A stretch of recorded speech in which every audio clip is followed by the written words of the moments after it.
nós convidamos a todos para que juntos façamos uma mentalização, uma prece, primeiramente agradecendo a Deus, a Jesus, a oportunidade de estarmos aqui reunidos, embora não fisicamente, mas espiritualmente, estamos reunidos buscando um conhecimento a mais, buscando resgatar esse contato que todos nós estamos sentindo falta, desse contato com a casa espírita, e esse, por enquanto, é o mecanismo que nós achamos de fazer esse contato, de estreitar esses laços, sabendo que nós ainda estamos numa dificuldade muito grande, principalmente o nosso estado do Rio Grande do Sul, a nossa região em especial, né, que vamos ter que apertar mais os ajustes, os laços de cuidados. Então, que possamos agradecer a Deus, a Jesus, rogando as suas bênçãos, rogando que Jonadar, que é patrona dessa casa, que certamente nos dá todo o apoio necessário para que a gente desenvolva um trabalho o melhor possível, aos nossos benfeitores, os diretores dessa casa que estão aqui conosco também nos ajudando, enfim, a todos os espíritos amigos que contribuem para essa caminhada que nós estamos empreendendo. Que assim seja. Bom, meus amigos, então, a reflexão desta noite é sobre a parábola do Lázaro e o rico. Essa parábola, ela é contada por Lucas. E, assim como todas as outras parábolas, ela tem uma livre interpretação da Bíblia, né? Nós não viemos aqui trazer somente a interpretação da parábola aos olhos da doutrina espírita, mas sim aos olhos do cristianismo, dos ensinamentos do Cristo. Até porque cada um de nós que ler ou estudar o Evangelho, em momentos diferentes da nossa vida, nós vamos entender e enxergar ensinamentos diferentes. Porque nós estaremos diferentes por dentro. O nosso aprendizado vai ser diferente. Então, hoje, nós costumamos usar, eu particularmente uso, o Novo Testamento, que é da FEB, da Federação Brasileira Espírita, traduzida pelo Haroldo Dutra Dias, que foi traduzida direto das escrituras para o português.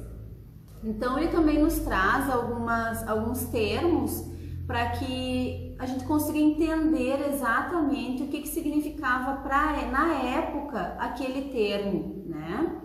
E muitas vezes outras Bíblias, elas acabam sendo traduzidas de outra língua, então às vezes se perde alguma coisa, né? Para que a gente consiga compreender perfeitamente dentro daquele conhecimento que nos é possível. A língua era muito pobre, né? Uma palavra servia para muitas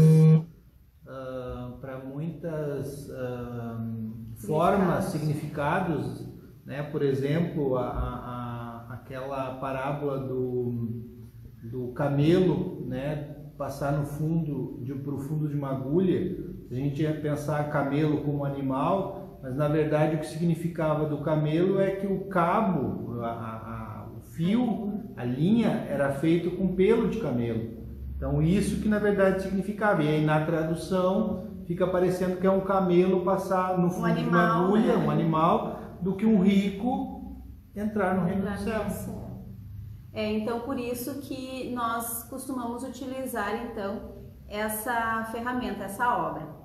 Então, para que a gente consiga lembrar, né, vamos lembrar dessa parábola. Havia um homem rico e vestia-se de púrpura e de linho finíssimo.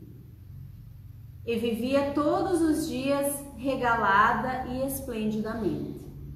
Havia também um certo mendigo, chamado Lázaro, coberto de chagas à porta daquele. E desejava alimentar-se com as migalhas que caíam na mesa do rico. Além disso, os cães vinham lamber-lhe as chagas. E aconteceu que o mendigo morreu e foi levado pelos anjos para o seio de Abraão. E morreu também o rico e foi sepultado. E no Hades, e aqui entende-se Hades como submundo, o mundo dos mortos, segundo a literatura grega. Então, e no Hades, ergueu os olhos, estando em tormentos, e viu ao longe Abraão e Lázaro, e Lázaro no seu seio. E clamando disse: Abraão, meu pai, tem misericórdia de mim, e manda a Lázaro que molhe na água a ponta do seu dedo e me refresque a língua, porque estou atormentado nesta chama. Disse, porém, Abraão: Filho, lembra-te de que recebeste os teus bens em tua vida e Lázaro somente males. E agora este é consolado, e tu atormentado. E além disso, está posto um grande abismo entre nós e vós, de sorte que os que quisessem passar daqui para vós não poderiam, nem tampouco os de lá passar para cá. E disse ele: Rogo-te, pois, ó Pai, que o mandes à casa de meu pai, pois tenho 5 irmãos, para que lhes dê testemunho, a fim de que não venham também para este lugar de tormento. Disse-lhe Abraão: Eles têm Moisés e os profetas, ouçam-nos. E disse ele: Não, Abraão, meu pai, mas se algum dos mortos fosse ter com eles, arrepender-se-iam. Porém, Abraão lhe disse: Se não ouvem a Moisés e os profetas, tampouco acreditarão, ainda que algum dos mortos ressuscite. Então, essa parábola é uma parábola curta, né, em vista de outras parábolas, mas ela traz muitos ensinamentos que nós já conseguimos fazer a reflexão. E uma delas que a gente pode observar é que há um diálogo após a morte. Isso é fato, né? Abraão, o rico, que já morreu e foi sepultado, e Lázaro, que morreu também, né? Então, Jesus, através dessa parábola, já estava nos falando que existe a vida após a morte.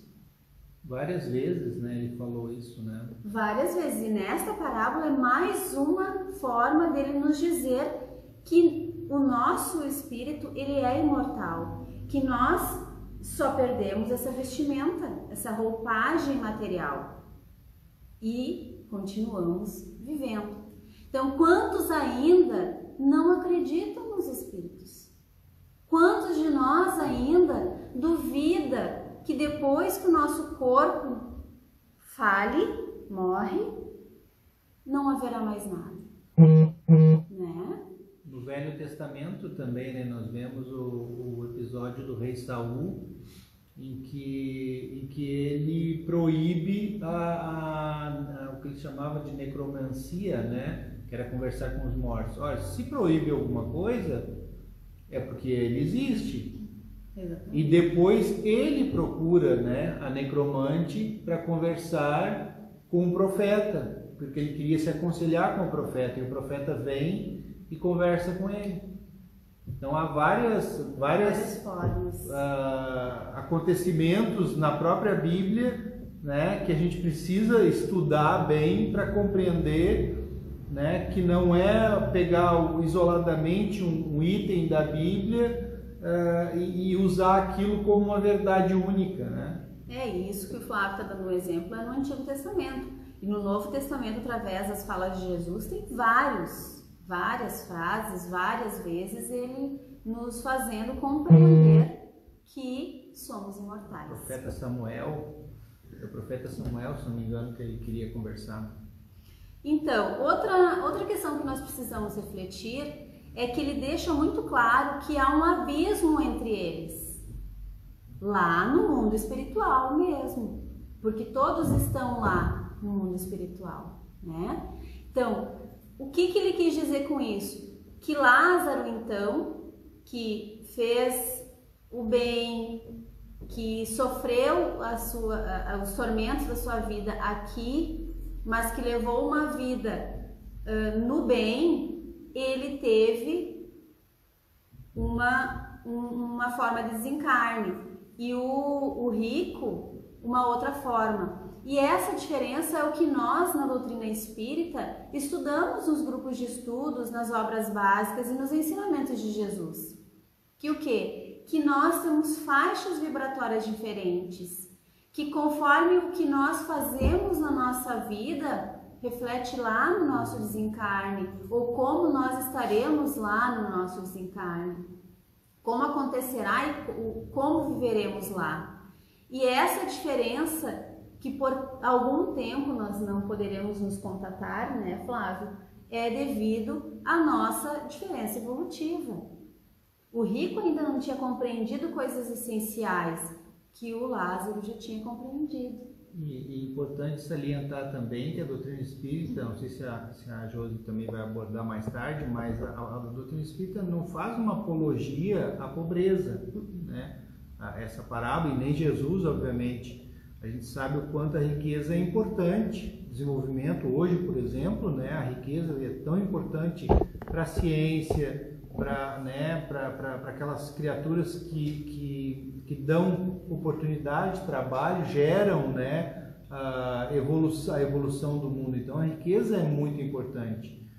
O problema é o que a gente faz dela, né? Exatamente. Esse é o problema. Isso nós vamos também fazer reflexão durante essa exposição. Então, para que a gente também consiga refletir as consequências após a morte do que nós fizemos em vida. Várias vezes a gente se questiona como será que vai ser quando eu partir, né? Às vezes a gente se pega pensando nisso, ou nos grupos de estudos, as pessoas perguntam, como será que vai ser quando eu partir? Eu vou para um umbral, como a gente chama, ou eu vou para o seio de um amigo, de um lar espiritual, de um hospital? Nós não temos como precisar isso. Na verdade, a morte está relacionada com como se viveu, né? Como que se vive. Então, como tu leva a tua vida aqui, tu saberás como será a tua vida lá, né? Não tem como diferenciar. Se eu vou ser uma pessoa que não ando no caminho do bem, não faço a caridade, não tento me melhorar, como vai ser diferente no mundo espiritual? Tá aqui o exemplo do rico, né? Mas também isso ninguém está querendo também assustar as pessoas, né, em relação a isso, porque a misericórdia divina é tão grande, e a gente pode fazer essa analogia com o próprio pai e uma mãe, né? Uma mãe, um filho que erra, que comete um equívoco grande na sua vida, que muitas vezes agride os pais, né? E os pais perdoam. Então, sempre junto com esse conhecimento, porque é um conhecimento, é um fato, realmente é um fato, né? A gente colhe efetivamente o que planta, mas nunca nos esquecendo da misericórdia divina. A misericórdia divina nos ampara sempre, absolutamente sempre. Nos apoiando, nos facilitando, né? Nas nossas dívidas. Então, para que a gente também compreenda o seio de Abraão, quando ele diz que Lázaro estava então no seio de Abraão, isso quer dizer o quê? Eles chamavam de mansão dos mortos.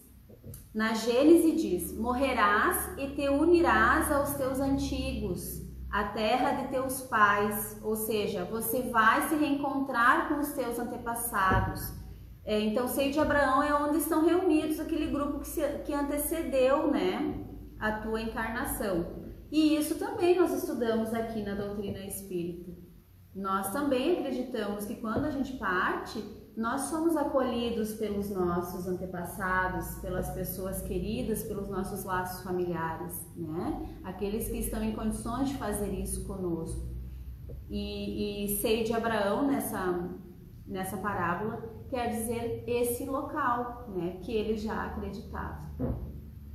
Então, o homem ele tem como missão trabalhar para o aprimoramento material do globo, até porque nós vivemos no mundo material, precisamos viver né? Precisamos de roupa, material, de alimento, que material, de uma casa, material, de trabalho, material. Então essa questão que nem o Flávio disse, que a gente não faz apologia à pobreza, óbvio que não. Nós também não vamos criticar as pessoas que são ricas, não é isso que essa parábola faz também. Bem pelo contrário, é analisar como se conduz a riqueza, a sua vida dentro dessa riqueza. E riqueza entende-se aqui não como aquelas pessoas que a gente diz que é uma parcela muito pequena da humanidade.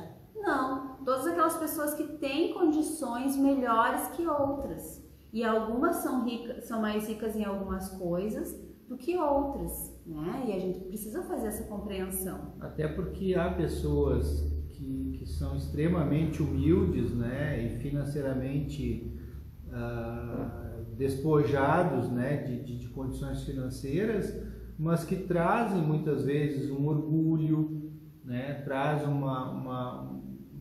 dificuldades morais que uma pessoa rica, por exemplo, monetariamente, é tão simples que tu conversa, como a gente costuma brincar, às vezes dizer, né? Não dá para dizer o que aquela pessoa é, o que aquela pessoa tem, né? Às vezes tem uma posição, até não é uma posição hierárquica numa empresa, mas trata todo mundo de forma igual. Então isso também não estabelece os limites entre a condição moral e a material.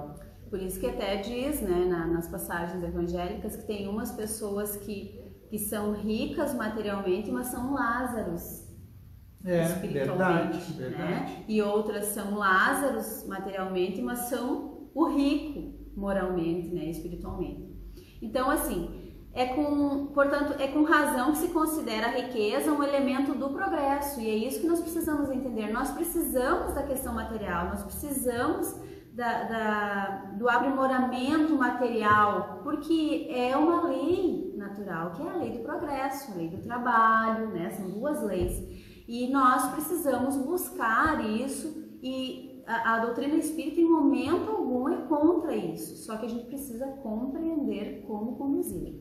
Então a riqueza, sem dúvida, ela é uma prova muito arriscada, muito perigosa, né? Tão mais perigosa do que a miséria, devido às suas atrações, às tentações que ela nos leva e à fascinação que ela exerce, né, Flávio? Que as pessoas têm muito mais facilidade a ter acesso a coisas que desviem, então, da busca pelo aprimoramento espiritual. E a questão das posses materiais, para que a gente possa crescer, para que a gente possa evoluir, elas independem disso.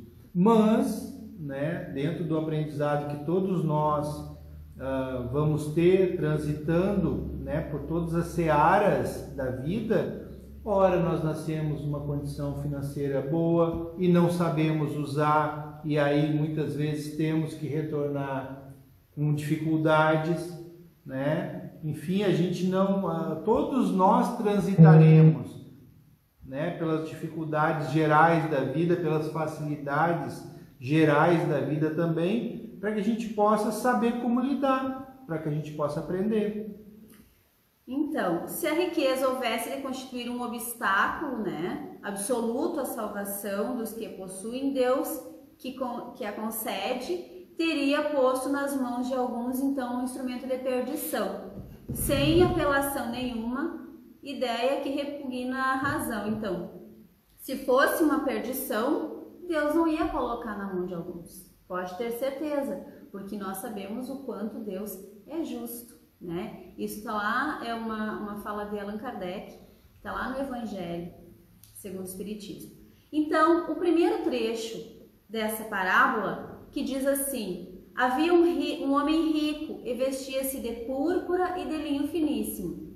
Era uma vestimenta da época das pessoas que tinham mais posses, que eles usavam então por baixo uma vestimenta de linho finíssimo e por cima então uma vestimenta tonalizada de púrpura, que é um tom meio arroxeado. E vivia então todos os dias regalada e esplendidamente. O que isso quer dizer? Só na abundância, né? De todos os sentidos, as facilidades, os excessos, os desperdícios, né? Feliz da vida. Havia também um certo mendigo chamado Lázaro, coberto de chagas, à porta daquele, e desejava alimentar-se com as migalhas que caíam da mesa do rico. Além disso, os cães vinham lamber-lhes as chagas.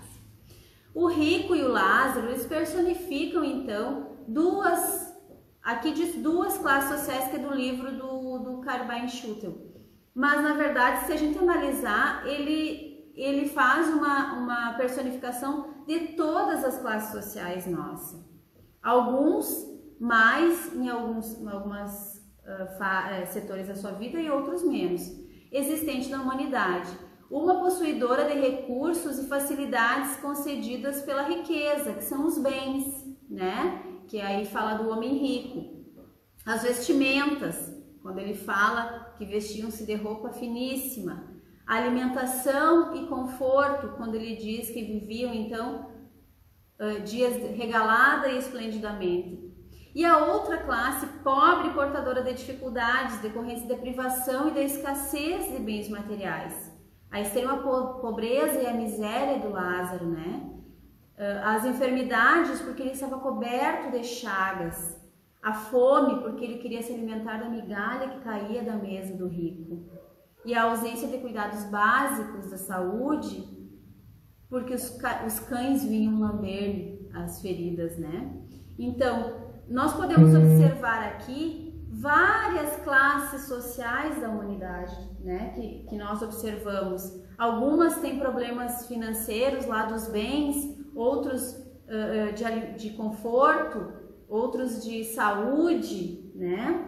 Alguns não são tão miseráveis, mas também não são tão ricos e vivem situações como essas.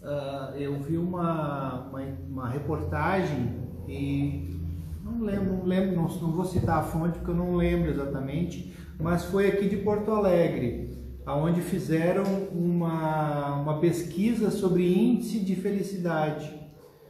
E por incrível que pareça, essa pesquisa, né, uma pesquisa, vocês podem até de repente procurar na internet que provavelmente vão achar. Nessa pesquisa, o índice de felicidade maior se verificou nas favelas, nos morros de Porto Alegre. Não lembro exatamente qual, mas foram ali que se estabeleceu os índices de felicidades maiores, e não na Zona Sul, não nas coberturas, não nos lugares onde, né, muitas vezes as pessoas podem imaginar que a felicidade está relacionada especificamente com a questão monetária. E não está. Então, o homem não possui de seu senão aquilo que pode levar deste mundo quando partir. O que encontra aqui quando chegando e o que deixa quando partir, usufrui durante a sua estada. Mas, como é forçado a abandoná-lo, resta-lhe apenas o gozo e não a posse real. Isso é um trecho do Evangelho da verdadeira propriedade, que nos mostra que nada disso que é matéria é nosso, nós só usufruímos, é como comodato, nós viemos, usufruímos e partimos e deixamos tudo aqui, porque nós não levaremos quando desencarnarmos. Nessa mala que a gente sempre fala, que a gente está organizando ela e arrumando para quando partir, porque nós também não sabemos quando vamos partir. A fichinha... Espero que não seja agora, né? A ficha a gente não sabe qual é. Então, essa mala nós vamos levar e nela a gente só pode colocar aquilo que nós conseguiremos levar, né? E nada vai ser material. O rico e o pobre Lázaro personificam então a humanidade, sempre rebelde aos ditames, à luz e à verdade. Este rico então se vestia de púrpura e que todos os dias se regalava, é símbolo daqueles que querem tratar a vida do corpo e esquecem então a vida da alma. Muitos não acreditam em Deus. Muitos não se elevam, não dão bolas ou não se ligam nas criações divinas, no que rodeia a sua vida, não enxergam isso, não têm olhos de ver como nós falamos, nem ouvidos de ouvir. E em relação a essa questão da riqueza especificamente, né, que muitos almejam, e nesse almejar essa riqueza se cometem às vezes assassinatos, né, roubos espetaculares. No filme A Vida Continua, que é uma das obras de André Luiz, ele relata muito bem essa relação, né, em relação a isso, a questão do dinheiro, do poder, da riqueza.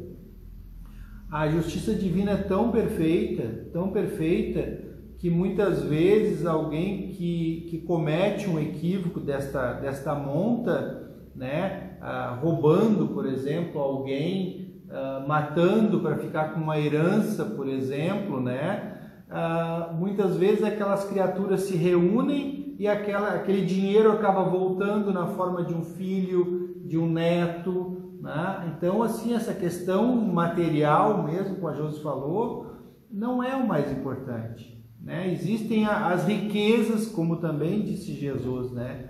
As riquezas espirituais, aquela que os ladrões não roubam, que a ferrugem não come. E que Jesus veio nos ensinar, né? E como nós podemos aperfeiçoar cada vez mais essas riquezas do nosso espírito, do nosso eu, né?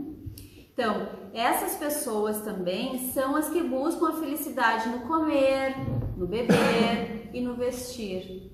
Bah, mas aí vem a Josi e o Flávio, vão dizer que a gente não pode comer, que a gente não pode beber, que a gente não pode vestir. Não!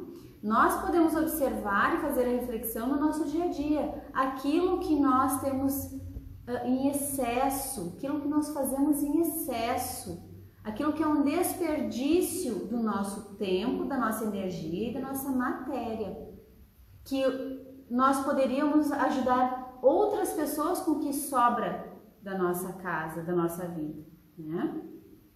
São os que se entregam a todos os gozos da matéria, e aqui entra tudo, desde a parte da sensualização, que nós observamos isso bastante no ser humano, e nós precisamos cuidar muito disso em nós, para que a gente não se atenha demais, não gaste a nossa energia somente nisso, né? Cuidado com a nossa conduta, com a nossa moral. São os egoístas que vivem unicamente para si e normalmente e não precisa nem ser rico, pois aí é que eu disse que muitas vezes a gente não está na classe de rico, mas tem isso. Muitas vezes nós temos um pouquinho mais de condição, não vivemos na miséria, mas não olhamos para fora de nós. Não nos damos conta que existem pessoas que passam fome e agora mais do que nunca.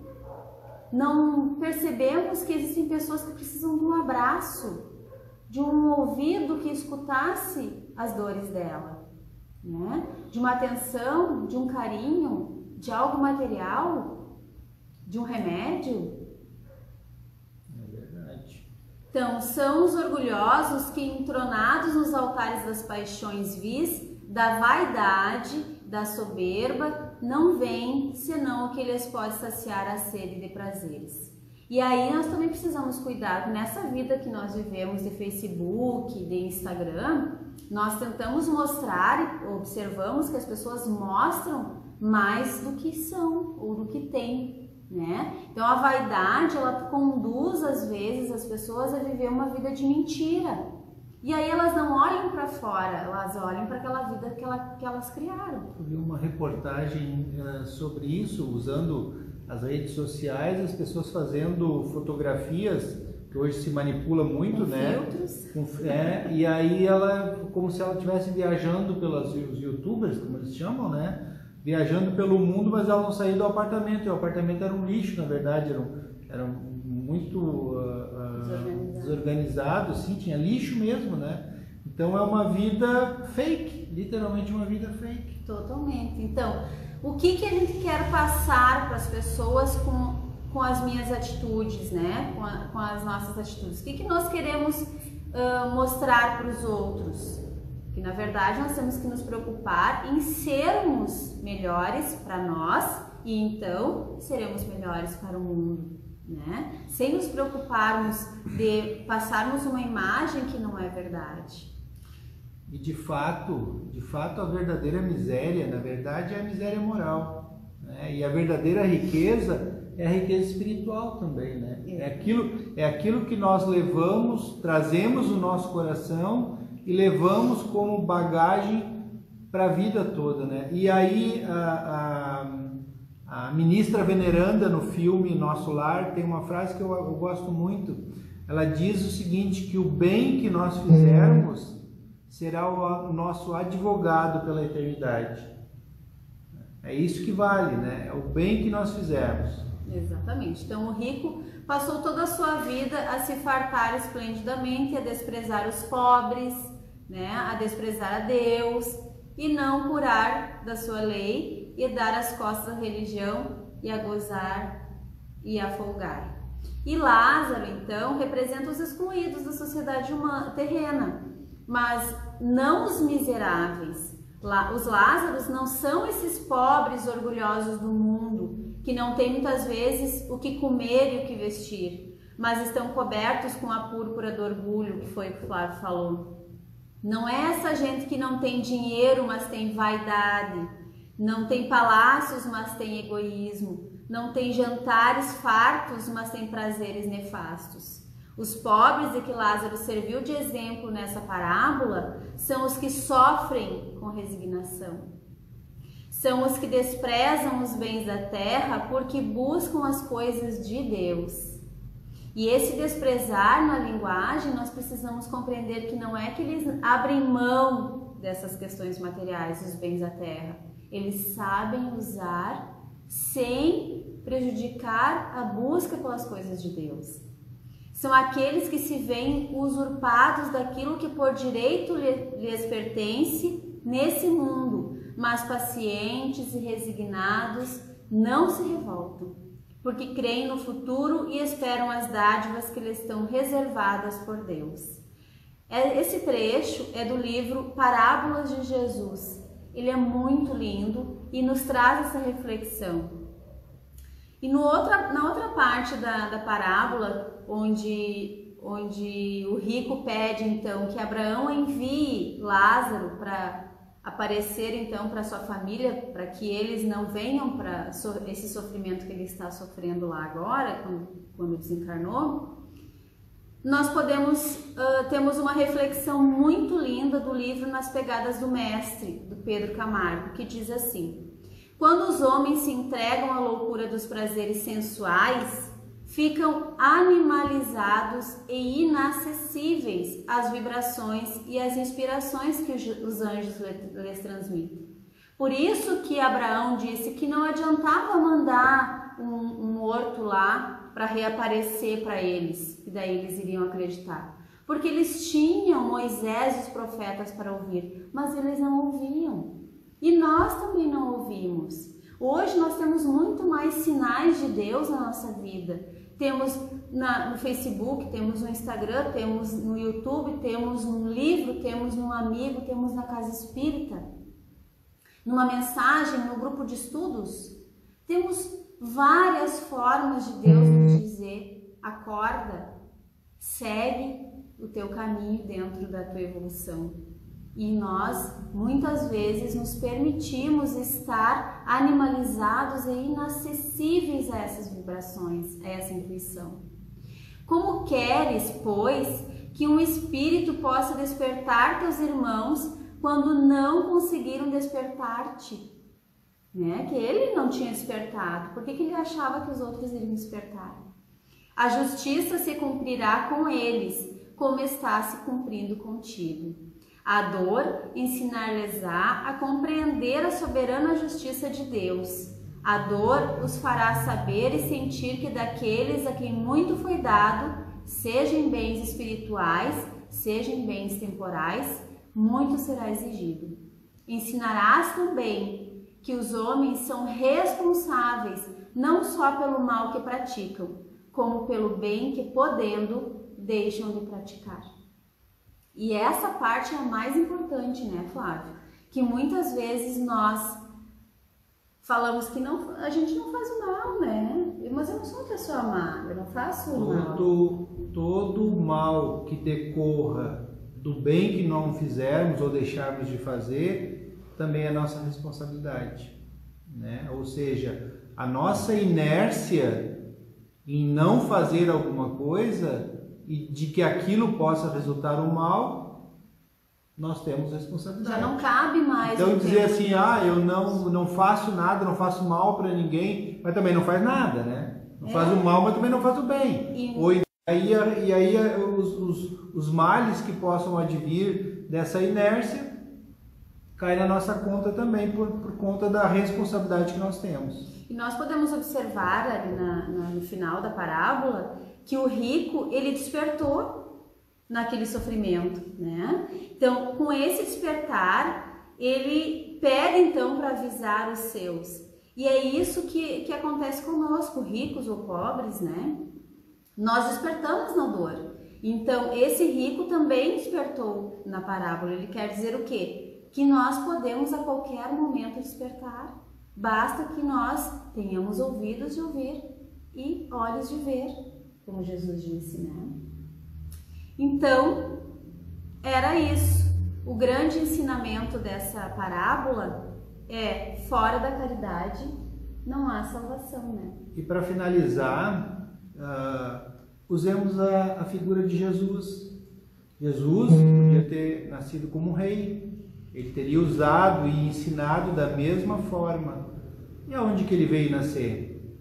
Ele veio nascer numa manjedoura, né, numa família pobre, num lugar humilde. Para quê? Para ensinar que aquilo não era essencial. Não era ele nascer o rei que seria essencial para ele levar a palavra dele. Em qualquer lugar que ele estivesse, a sua palavra seria exatamente igual, exatamente a mesma. Então, que usemos a imagem, a figura de Jesus, que dizem os espíritos, né, que não tinha uma pedra para deitar a cabeça, não tinha nada que fosse dele. E olha a mensagem que ele nos legou, né? Então, não precisamos, de novo, não fazemos apologia à pobreza de jeito nenhum, e nem a questão da riqueza, mas que sejamos sempre autênticos e façamos o bem na medida das nossas forças. Isso, que a riqueza ela vem para quê? Para que nós possamos fazer mais pelo progresso, né? Quantas pessoas dão empregos, trazem o progresso para uma região, para um estado, para o país. Então, a riqueza, sendo bem conduzida, ela é amparada pelos amigos espirituais e aquela prova, ela ainda passa de uma forma mais tranquila. Obrigada. Vamos agradecer. Obrigada, então, a todos os amigos que estiveram conosco nessa noite. Que essa reflexão fique conosco, que nós possamos levar para o nosso dia a dia, interiorizar aquilo que nos compete e que nos esforcemos dia após dia para nos melhorarmos. Uma boa noite e segunda-feira, se Deus quiser, nós estaremos aqui de novo, trabalhando e trazendo uma exposição, um ensinamento para compartilhar com todos. Fiquem com Deus.